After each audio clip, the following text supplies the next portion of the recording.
O título do nosso trabalho é sobre a importância da formação continuada dos professores de química. Na verdade, esse tema ele vai muito de encontro com as duas apresentações anteriores, né? Porque não tem como falar de inclusão e nem da questão do interesse dos alunos sem falar dessa questão da formação continuada, né? Porque um profissional que busca sempre estar se capacitando é um profissional que vai conseguir lidar com várias adversidades durante o período que ele está inserido na sala de aula. Esse assunto sobre a formação continuada, ele é muito discutido e durante muito tempo já. Eu me recordo quando eu iniciei minha graduação, porque eu comecei antes de entrar na Uniaselv, foi em 2014, 2015, estou só dando continuidade, que em algumas pesquisas que a gente realizou, né, falava, inclusive no PCN, sobre essa questão da memorização e de você apresentar o conteúdo só para fins de memorização do aluno, né? Então, vai de encontro com a apresentação passada. Se você não desperta o interesse do aluno, né? Como que vai gerar algum tipo de aprendizado para esse aluno? Se você não procura uma didática diferenciada, se você não procura uma forma de explicar que esse conteúdo, né, aquela contextualização com o que está em sala de aula, o que está no livro didático, com o que está no dia a dia do aluno, como é que isso vai despertar algum tipo de interesse para os alunos, né? Então, essa formação continuada, ela serve para que você busque também novos métodos de ensino e aprendizagem. O objetivo do nosso trabalho a importância da formação continuada para os professores de química, buscando compreender como a mesma ocorre e também os problemas ocasionados pela falta da mesma. Nessa questão dos problemas ocasionados pela falta da mesma, a gente pode ver na pandemia, que tudo começou a se tornar, né, EAD, essa questão das TICs, né, das tecnologias de informação e comunicação sendo utilizadas aí a todo tempo. E podemos perceber que muitos profissionais não têm conhecimento, né? Muitos profissionais não possuem conhecimento dessas tecnologias, não sabendo entrar numa aula online, não sabendo projetar, não sabendo preparar alguma aula. Então, assim, é algo muito grave isso. Então, assim, por isso que vai ser discutindo muito tempo esse tema. Eu acho que é muito importante o professor não se acomodar, né? Ele está sempre buscando se capacitar. Muitos profissionais buscam apenas a graduação. E eu acho que você ter uma pós, você está sempre pesquisando, você está sempre aprimorando, é muito importante. Quando eu fiz PIBID, né, porque a gente fala muito também como as meninas estavam mencionando anteriormente, se eu não me engano é Jaqueline, se eu estiver errada, por favor, corrija, que professora, né, e tudo, quando a gente foi inserida dentro de sala de aula, no PIBID, eu pude perceber essa preocupação, né, dos alunos com o conteúdo que ia ser apresentado, porque muitos alunos não gostam muito da disciplina de química, tem uma resistência com essa disciplina. Mas por que surge essa resistência? Porque na maioria das vezes o professor não busca uma nova metodologia para poder ensinar, né, aquele determinado conteúdo. Então, assim, isso acaba se tornando um problema para muitos dos alunos. Pode passar, por favor. A fundamentação teórica. Bom, boa noite a todos. Eu me chamo Carla. Infelizmente acabou desconfigurando e eu não acabei vendo aqui. Mas, enfim, eu vou falar sobre duas citações que a gente colocou no nosso trabalho, que é do Araújo de 2021, página 16, sobre a formação continuada. A formação continuada de professores reflete a importância da continuidade no processo de aprendizagem do docente, quando este já está inserido no ambiente de trabalho. Isso complementando o que a Vanessa acabou de mencionar, que os professores precisam dar continuidade, não é porque eu sou professor, estou dando aula, se os alunos, digamos, por um exemplo, não estão entendendo o que eu estou conseguindo transmitir para eles, eu tenho que pensar, será que o problema é comigo? ou com os alunos e ver a melhor maneira possível de eu pegar e adequar, pois existem diversas metodologias novas, né, pedagógicas, para a gente conseguir incluir na nossa didática profissional, né, no nosso ambiente de trabalho, na sala de aula com o professor.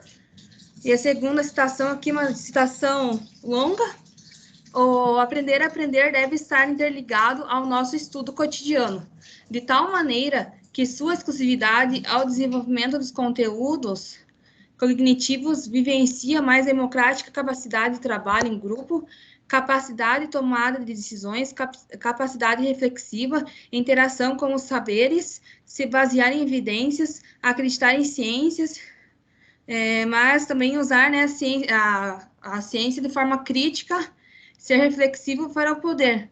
E não só eu passei, como a Vanessa citou anteriormente, que, eu sou professor, vamos passar, porque isso está muito, digamos, antiquado, muito antigamente, que o professor enchia o quadro de fórmula e era como se fosse um Ctrl+C, Ctrl+V, copiar para passar na prova. E não se o aluno não se o aluno entendeu e o porquê que ele entendeu. E acabou travando meu slide, só um pouquinho. Aí. Na fundamentação teórica também a gente acabou colocando essa imagem aqui do Araújo 2021, página 16 também, que é os aspectos gerais das transformações continuadas professoras de Química, que nesse quadro a gente pode observar aqui os tópicos, as modalidades, ofertas, a carga horária e o período. Vou falar um pouquinho sobre o que estava nesse artigo e o que a gente entendeu. Bom, aqui nas características gerais, a gente pode observar que tem as modalidades, que são os cursos de atualização, né? A atividade de extensão, as ofertas, curso de aperfeiçoamento presencial, semipresencial, à distância, menos de 20 horas, né? A carga horária de 20 a 40 horas e período. Se ele é mais de 40 a 60 horas, mais de 60 horas, se ele é período de férias, se ele é comitante ao ano letivo. Aqui, na segunda coluna, se ele corresponde ou não às características e às instituições promotoras. Esse artigo eu peguei de um rapaz que ele fez TCC sobre também esse mesmo tema, digamos assim, abordando esse mesmo tema de formação continuada de professores de Química do estado do Ceará.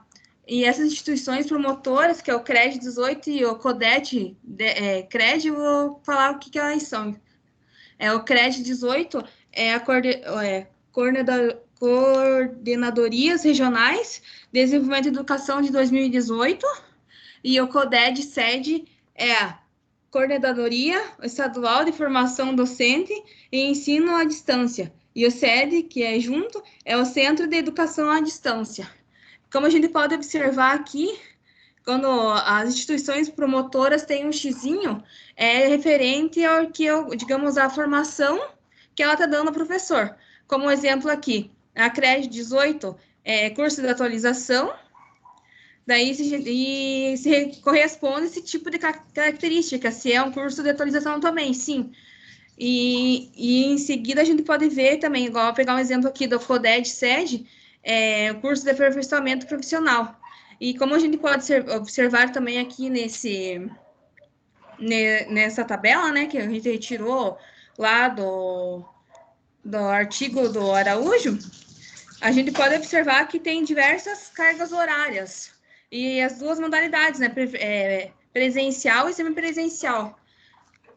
A presencial, ela é adquirida a instituição que promove é o CRED 18, né, que, como dia a dia do professor dentro da sala de aula é muito corrida, tem professores que eles não só dão aula em um lugar, em uma instituição, dão aula, digamos, em um colégio A, daí depois do meio-dia ou à noite no colégio B e C, é muita correria, muito trabalho, não tem, digamos assim, muito tempo para estar fazendo os cursos de aperfeiçoamento, existem essas duas modalidades, que quando é um curso, digamos, da Secretaria Municipal, que é o caso que eu entendi, que a gente entendeu, que retirando do artigo do Araújo, que o CRED 18 ela é mais municipal. Ela tem, na carga horária dela menor, e os professores podem sair, digamos, quem trabalha de manhã pode ir à tarde, ou quem trabalha de tarde vai de manhã ou à noite, vice-versa, e pode ter essa forma presencial. Já esse CODET SED, que é do estado inteiro, que é desse caso aqui, que é do estado do Ceará, que a gente, né, pegou esse artigo, a gente achou muito interessante. A carga horária, ela é de 20, 40, 60 horas, até no período de férias, porque daí, como é muitos professores no estado, não só, né, do estado do Ceará, que foi retirado esse artigo, essa tabela, mas, enfim, em todos os estados brasileiros existem muitos professores. E para também, uma que agora, no período da Covid, não tem como aglomerar muita gente, e também a dificuldade que cada um tem na sua rotina do professor, podem fazer online e, digamos, quando o professor tem tempo, ou principalmente aqui no período de férias, eles podem dar continuidade à sua formação. Agora eu vou passar para o Ives.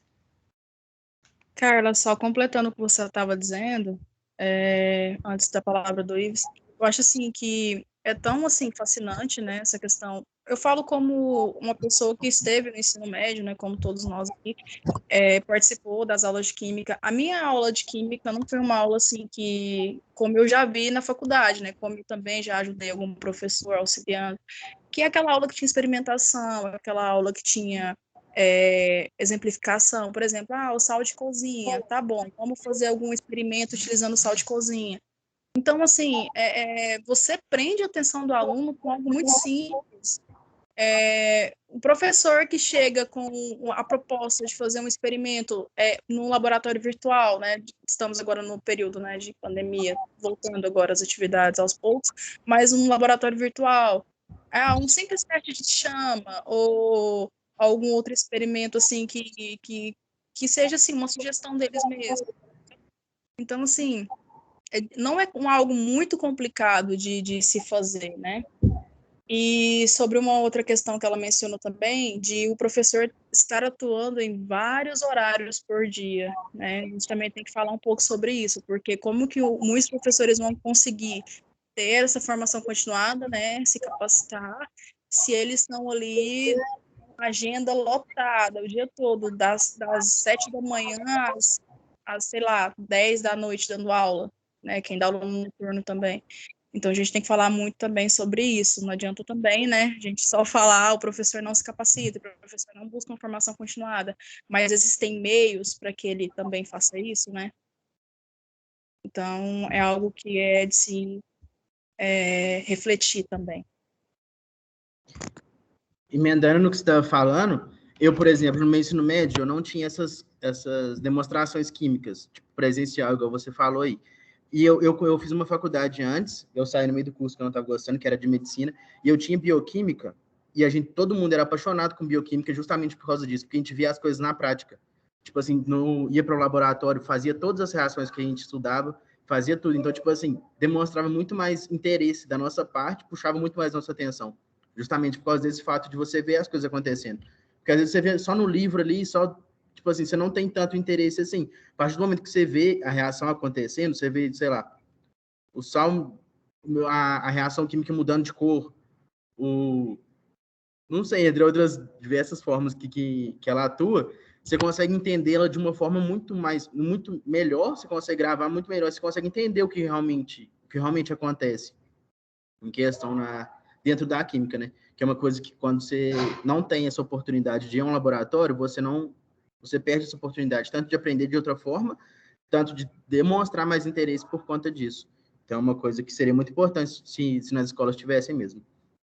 Continuando o trabalho aqui, aí eu peguei a parte de resultados e discussões.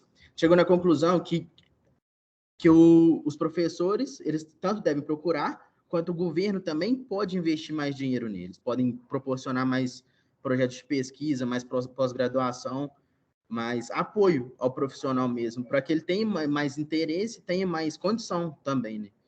Tanto por causa de tempo, tanto por condição financeira, de aperfeiçoar os estudos dele, poder assim ensinar melhor também. porque, querendo ou não, um dos principais fatores para melhorar a educação no país são os professores. Claro que a parte dos alunos é extremamente importante, se não é mais importante, mas as duas levam à frente desse caminho. Então, se você tem um professor que está desestimulado, que não está buscando conhecimento, que não quer mais estudar, que está acomodado, obviamente o resultado dos alunos vão cair também. Se ele não está demonstrando interesse pela química, como que os alunos vão? Como que ele vai transmitir isso para os alunos? Então, tanto o professor quanto os alunos têm que buscar conhecimento para as coisas irem avançando cada vez mais, para a educação avançar mais, para o conhecimento chegar mais fácil neles e tanto os professores, nós no futuro, podemos passar isso com mais facilidade para os alunos. Porque, querendo ou não, a didática ela é uma coisa muito de dom. Mas se você estudar muito, você consegue chegar lá também. Se você tiver paixão pela matéria, se você tiver paixão por ensinar, você consegue chegar lá, consegue ser um professor muito bom e transmitir isso muito mais facilmente para os alunos. Quando você fala de uma coisa que você ama, que você gosta, você fala com muito mais emoção, com muito mais carinho do que quando você fala de uma coisa que você não gosta. Então, isso é um fator preponderante para melhorar a educação e para incentivar a formação de novos professores também. Sei lá, às vezes um aluno é apaixonado com química, ele olha para o professor dele e vê o espelho dele dali a 10 anos, por exemplo. Então, ele vai dar o exemplo para o aluno também. Tipo assim, de que aquilo é uma coisa muito bacana, muito legal de se fazer e que ele vai ser feliz fazendo aquilo. Então, quando você está empolgado com a situação, você abre portas para outras pessoas seguirem os seus passos também. E assim só vai melhorando a situação toda no geral. Então é isso.